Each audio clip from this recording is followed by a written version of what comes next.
Good morning, or good evening, good afternoon, wherever you guys are at in the world. How's everybody doing today? I hope you guys are doing awesome.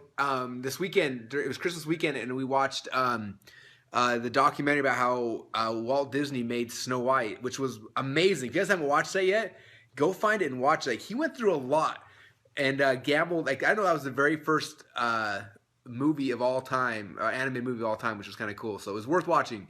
How many of your businesses out there right now go like this? Ooh, product launch or something awesome, and then boom, crash. Or Facebook ads going really good, and then our ads fatigue, and then crash. Or hey, we're buying email ads, and the email goes out, and the next day, boom, crash. Or our JV partners promote, and then boom, crash, right? How many of you guys have felt that? Like, it sucks, right? We want predictable revenue. Membership sites kind of help, but I'm talking about predictable new blood coming into your world every single day. All right. Okay, so today's message. Oh, crap. What am I doing? We can't start. We can't start without our official start, right?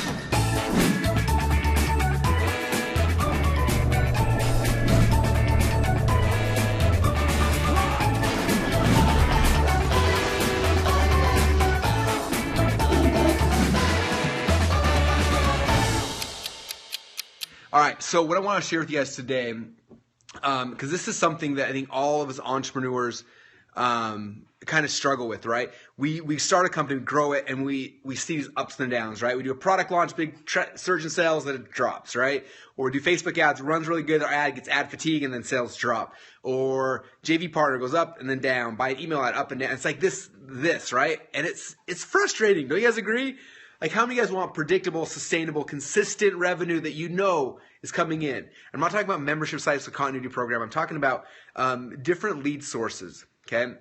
And I want all of us to start thinking outside of the box, because it's been interesting watching over the last few years, because before Facebook came out, there were a lot less successful entrepreneurs, to be honest. Like, it was harder.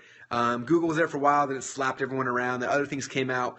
But since Facebook's come out, I've seen more successful entrepreneurs than anything before. So Facebook's been awesome. But if you haven't seen the writing on the walls, Facebook is changing. And I know this because I have been doing this business now for 12 years. So I've seen this happen. It saw it happen with Google. I saw it happen with almost every network we've been on. This little thing happens, and it's happening in Facebook right now. If you haven't felt it yet, you will feel it. And so for me and for you guys, we need to start thinking out. Like, right now, we need to start thinking about how to give our businesses more predictability and more stability. And so that's been a big question on my mind, is like, how do I do that? What can I be doing? I remember one of my friends. He passed away a couple years ago. His name is Chet Holmes. He wrote a book called The Ultimate Sales Machine. And how many of you guys have read The Ultimate Sales Machine? If you've read that, give me a double tap as fast as you can. I want to see how many of you guys have read it. If you guys haven't read it, like, you guys all see my library back here? Like, and this is just one part of it. You guys want to see the whole library? So this is the library that's next to my desk. So there it is. But then it keeps on going. Then back here, there's some more of my library, and then you go down the hall here, and here's some more of it. Like, it just keeps going, right? Like, I'm kind of obsessed with this whole internet marketing thing. And this is my poster. Who here would buy a poster like this if we started selling it? It says, "Internet marketer makes money while he sleeps." If you buy it, give me a double tap. Anyway, so there's a lot of books, right? I've read a book or two on marketing and sales, and I'm kind of obsessed with it, right? Gone through a couple of courses in my day. And I would say one of my top 10 favorite books of all time is definitely The Ultimate Sales Machine by Chet Holmes. If you guys haven't read it yet, I'd recommend, like, just get it. Like, it's worth the $12 you got to spend to get it, or whatever that is, right? But after he launched that book, he did a JV launch, right? Everyone promoted it, and tons of sales that dropped down.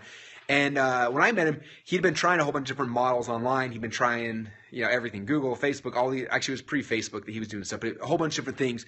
And same thing happened. Like, sales is kind of stopped. And the time I really got to meet him, he had kind of figured out this new model. And what he was doing was radio, and he was doing drive time radio, and he had this whole front end call center built, and all these things he did. And it was really interesting because it was now very consistent. He knew every single morning from this time, the radio ads were hitting and the phones were ringing. And then he had like a 30-minute break, and then, Central Coast hit, phones were ringing, and then, Pacific Coast and phone, and they knew it. It was predictable. They knew exactly what time the calls are ringing, right? They knew when it was happening, what it was happening. It was very predictable and sustainable. And I asked him, I'm like, dude, why are you doing radio? The internet's here. And he's like, the internet stressed me out. He's like, it was like this all the time. And he's like, so I went to radio because it was consistent. I knew every single day exactly what was going to happen. And I thought it was kind of cool. And so I've tried to do radio. We haven't really mastered radio. So that's not what my message today is about at all. But it might be. Radio might be the answer for some of you guys. But recently I read this book. How many of you guys read this book? It's called Predictable Revenue by these dudes right here.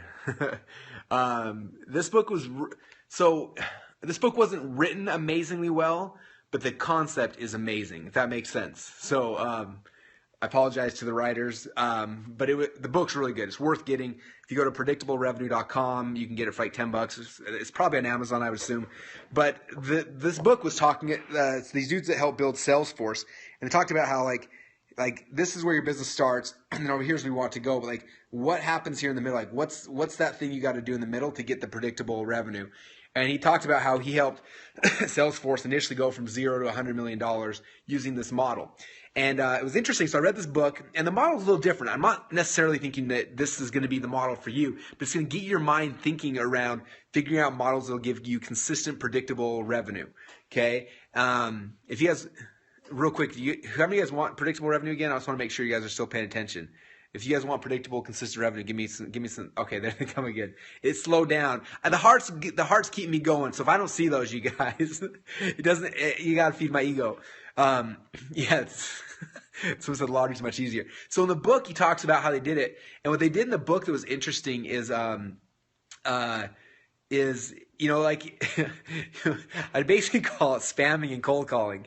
But they're dealing B2B, which is a little different. So basically, they went and they would rent lists, and then they would email these lists to set up demos, and then jump on to demos with people, and that's how they built Salesforce from $0 to $100 million. And it shows the whole model. It's really, shockingly simple how the whole thing works. And I would have if I read that initially, I would have kind of just bypassed it and went on. But a couple of my friends have launched 3 very successful SaaS companies, and they read that and they swear by it. They're all 3 of these companies based on that. In fact, I just recently invested in their 4th SaaS company because the model works. Like it's perfect. And so we read it here at ClickFunnels and kind of starting learning it, and we're going to be actually implementing this starting January 1st. Our version of it. We've got some tweaks and some changes in it, but it's going to be very, very focused. And as we kind of master this thing, I will show you guys behind the scenes what's happening and why we're doing it and how it all works. Because I think it's going to be really, really exciting. But it's going to be a new, yeah, Robert said, old school marketing is coming back. Yeah, but it's going to be something that's consistent. Some say, what's a SaaS company? SaaS, software as a service. So ClickFunnels is a SaaS company, things like that. So. But I would recommend reading it. And again, it may not fit, like exactly what they do might not fit in your business model. But I want you thinking about this kind of things. Like Chet, radio was the thing that gave him consistency. For these guys, it was email and spam. It was emailing and cold calls was what made their model sustainable growth. And I want you guys thinking about it because all these other things we talk about are cool. Facebook ads are cool. Joint ventures are cool. All these things are cool, but they're like this, right? And I think that a lot of these kind of traffic sources are like a platform for you to initially get lift off. But after it's in outer space, to continue growing it, you got to have more things than that. Something that's more consistent. If you really want to scale a company that's going to grow big, you got to have that. We're looking at what happens if in 10 years from now we want to sell ClickFunnels, and they're like, okay, well, what's the revenue model? I'm like, well, I got some friends and they promote my webinar, or I promote on Facebook. Every once in a while I get shut down, but when when I can, I do that. They're not gonna buy that. There's no value to that to them. But if I can say, hey, here's my predictable revenue model. This is exactly what we do. This is the radio ads we run. This is what happens, or this is the direct mail pieces, or this is the phone script, or whatever that is. But if you have that predictable, sustainable model, that now becomes a sellable asset, right? That's what's actually interesting. And so, I had a friend I was talking to the other night, the book's called Predictable Revenue. If you go to predictablerevenue.com, you can get it, or just go to Amazon. I'm sure it's there as well, I'd assume. But he was talking about entrepreneurs. He called them, what did he call them? Satellite companies or something. But he talked about how an entrepreneur is this person with so much like passion and motion that they take these companies and they just like launch them into satellite, into space, right? And after they're in orbit, maybe call them orbit companies, right? Now they're in orbit. This is where you plug in, this is where they get sold, and you plug in managers, all these kind of things, and they just, it's in orbit, it's going to stay in orbit. But there's this initial, like, you got to get it into orbit initially, and it's us entrepreneurs that do that, right? And so a lot of times we're doing that through Facebook, through joint ventures, through all these other things. But if you want this thing to grow outside of you and outside of your skill set, really start thinking about predictable revenue. So that's just something that I just wanted to throw in your minds because it's in my mind right now. And again, this book will get you thinking, even if you don't follow their model exactly, it hopefully will get you thinking about these things like, what is something I can do that's just consistent? Okay, because as much as I love Mark Zuckerberg, I love Facebook, it's not consistent. I run out, like, when I first got started in this business, I interviewed a guy named Vince James, and he told me he hated the internet. And I'm like, well, you hate the internet? Why? And he's like, I feel like I'm in a Ferrari on a dead-end road. I jump in it, and I start going, and then I'm at the end of the road. And I'm like, and now I get that, right? Like Facebook ads, I don't know about you guys, but run a Facebook ad, and after a couple of weeks, we hit ad fatigue, and it stops working. You got to write new ads, and like all this stuff. Whereas there are ways, just so you guys know, to get predictable revenue. We don't have to do that all the time. I'm trying to find the other book so I can show you guys. Dang, somebody called through. I just hung up on him. I got to remember to hang that up. The other book's called The Ultimate Sales Machine. Yeah, by Chet Holmes. So hopefully it's here somewhere. I got a couple copies, but that is the other book. So with that said, you guys, that's what I have for you today. Hopefully that was helpful. Hopefully it gets your minds thinking in the right direction of sustainable traffic and growth. And as we start learning more and doing more and have more ideas, I will share more with you guys. And it'll be awesome. So there you go. Hope that helped. That was good marketing quickie for you guys. If you had fun, give me a double tap as fast as you can. And we'll talk to you guys all again soon. Bye, everybody.